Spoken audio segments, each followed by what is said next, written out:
Europe 1. Nikos Aliagas, vous recevez Sandrine Rousseau, présidente fondatrice de l'association Parler. Bonjour Sandrine Rousseau. Bonjour. Vous avez été porte-parole d'Europe Écologie Les Verts en 2013 et de 2013 à 2016 et le grand public a fait votre connaissance lorsque vous avez accusé publiquement l'écologiste Denis Baupin de harcèlement et d'agression sexuelle. L'enquête a duré plusieurs mois. Le parquet de Paris a classé l'affaire sans suite, considérant que si certains faits étaient susceptibles d'être qualifiés pénalement, ils étaient prescrits car trop anciens. Alors ça c'est l'affaire, mais depuis vous avez avancé, vous avez créé l'association Parler pour libérer la parole des femmes qui subissent agression et harcèlement. Est-ce que depuis un an, depuis la création de divers hashtags, MeToo, Balance ton porc, est-ce que les choses ont sensiblement changé dans le quotidien ? Oui, elles ont sensiblement changé parce que les hashtags MeToo, Balance ton porc et puis toutes les affaires qui ont suivi ont permis quand même de poser la question dans plein de foyers qui ne se la posaient pas et dans plein de têtes qui ne s'étaient jamais posé la question des violences sexuelles. Et donc il y a eu tout un tas d'interrogations autour de ce fléau, parce que c'est quand même un fléau. Et donc oui, ça a changé, ça a libéré un peu la parole des femmes, pas complètement encore. Il y a encore beaucoup de femmes qui se taisent. Pourquoi vous dites un peu ? Un peu, parce qu'il y a encore beaucoup de femmes qui ont peur. Moi, j'en rencontre tous les jours dans l'association qui arrivent et qui parlent pour la première fois. Donc, depuis des dizaines d'années, elles gardent ça secret, un viol familial, un viol dans l'enfance. Des secrets de famille, voilà, des choses comme ça. Oui, et donc, on a libéré un peu la parole. Il y a encore beaucoup de choses à faire, mais surtout, aujourd'hui, l'urgence, pour moi, en France, et l'important, c'est d'avancer sur la justice. C'est-à-dire que la justice progresse et que la justice prenne beaucoup mieux en considération les violences sexuelles. Parce qu'aujourd'hui, on est dans un déni de droit sur les violences sexuelles. Pourtant, il y a eu un texte de Marlène Schiappa, justement, pour que les femmes soient respectées, entendues, protégées. C'est pas suffisant ?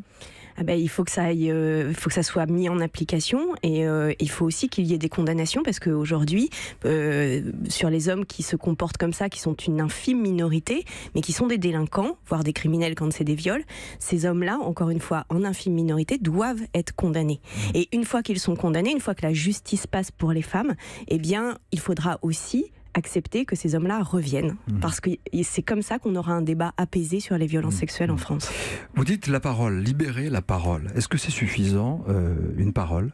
Quand une femme s'exprime, quand elle va voir la police, quand elle en parle au voisin, est-ce que la parole aujourd'hui peut lever des verrous ? Est-ce que c'est suffisant ou parfois la parole n'est pas entendue ou n'est pas crue tout simplement ? Alors la parole, il faut qu'elle soit entendue pour qu'elle soit efficace. Ceci dit, déjà rien que le fait de prendre la parole est en soi une étape positive, mais après il faut aussi qu'elle soit entendue et respecter cette parole, parce qu'il y a un truc très particulier qui se passe quand on parle de violences sexuelles. Allez-y. C'est que tout de suite on regarde les femmes et on s'interroge sur la véracité, sur la véracité de ce qu'elle dit, sur est-ce que c'est pas de sa faute, et ça ne se produit jamais. Quand Comme on une vous suspicion permanente en fait. Quand on vous vole une voiture, quand on vous vole un sac à main dans la rue, personne ne met en doute le fait que ce soit vous qui soyez à l'origine de ça, même si vous avez des talons et que vous n'avez pas pu courir après la personne qui vous a piqué votre sac. Personne ne dit pourquoi t'as mis des talons. Alors que dans les violences sexuelles, immédiatement les projecteurs se braquent sur les femmes avec une suspicion qui est absolument incompréhensible. Alors qu'en plus, les stratégies des agresseurs sont vraiment des stratégies. Quand on drogue par exemple une femme pour la violer, eh bien il y a une intention, c'est une stratégie, et probablement que la personne fait ça plusieurs fois. J'entends. Ne craignez-vous pas, à contrario, la caricature, le balance ton porc, le MeToo, mais tout le monde dans le même panier. Il y a quand même une présomption d'innocence, c'est-à-dire que quelqu'un peut se faire accuser sur les réseaux sociaux alors qu'il n'a rien fait. Ça, vous l'entendez ? Bien sûr. Il n'y a pas que des prédateurs chez les hommes aussi. Je viens de le dire, c'est une infime minorité. En plus, dans l'association, ce que je vois, c'est que les hommes qui font ça sont des hommes qui ont une stratégie pour faire ça. C'est-à-dire que c'est des hommes qui font ça plusieurs fois. Donc ce sont des délinquants récidivistes. Mais ce que je veux dire sur Balance ton porc et MeToo, c'est que MeToo, il y avait une solidarité derrière MeToo. C'était moi aussi. Et donc, ça montrait une ouverture et l'ampleur du problème. C'était l'onde de choc, il fallait que ça sorte. C'était l'onde de choc. Voilà. Balance ton porc, ça a crispé le débat parce que précisément, on était soit une balance, soit un porc. Et donc, il fallait se ranger d'un ou des deux côtés. Voilà, d'un des côtés de cette alternative. Et personne n'avait envie ni d'être une balance, ni d'être un porc, en fait. Donc, ce hashtag, il a un peu crispé le débat en France, et je pense que ça explique en partie pourquoi aujourd'hui, on a du mal à regarder ça avec sérénité. Merci d'avoir été notre invitée Sandrine Rousseau ce matin. Comment est-ce qu'on se reconstruit quand on est devenu un personnage public, quand la presse parle de vous ?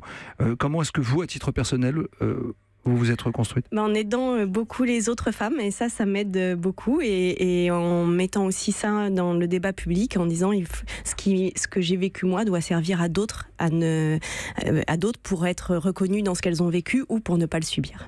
Sandrine Rousseau, la présidente fondatrice de l'association Parler pour l'accompagnement des femmes victimes de violences sexuelles et de prise de parole, justement, pour ne pas être une victime aux yeux de la société. Merci beaucoup. Merci à vous. Et nos auditeurs réagissent, Nikos, avec le hashtag Europe 1. Linda nous dit qu'avec les MeToo ou encore Balance ton port, on libéré la parole des femmes, mais il y a encore beaucoup de progrès à faire. Sylvie rajoute, c'est à la police de sévir. Elle réclame de fortes amendes pour les harceleurs. Continuez à réagir avec le hashtag Europe 1.